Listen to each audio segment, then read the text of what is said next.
Pradėk mylėti savi. Leisk savo būti daugiau. Ar tau nenusiboda jaustis blogą kiekvieną dieną iš dainos? Ar tau nenusiboda pasirinkti jaustis blogą kiekvieną dieną iš dainos?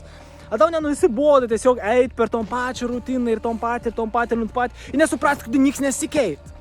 Esmė tame, kad tu banda valyti veidrodį, pamatys dėmų ant savo veidą, tu vala veidrodį, bet ne tam esmė yra. Ne tam visiškai esmė yra. Esmė yra tame, kad tu keistum savi iš vidaus ir tik tada išorį pasikeis. Kad tu pradėsi keisti savo įsitikinimų sistemą, kad tu pradėsi keisti tuos dalykus, ko tu tiki. Nes tai dalyką, ko tu tiki, nulems tavo veiksmus, kurie nulems tavo manifestacijas. Absoliučiai. Jeigu tu jautysi užstrėgus arba strėgus tam pačiam ratį ir nesupranti, kodėl nieks nesikeit, tudė, nes tau laiks pradėti keisti savi iš vidaus.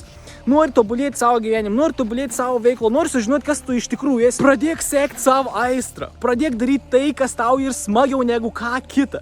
Jeigu nori daug informacijos ir nori išmokti, kaip gali pradėti sekti savo aistrą, įnešti daugiau džiaugsmų į savo gyvenimą, įnešti pozityvų sinchronizaciją, kurios manifestuos tavo norimą gyvenimą, komentuok žodį gausa ir aš su tavim susisieksiu ir padės tau pakelti vibracišką.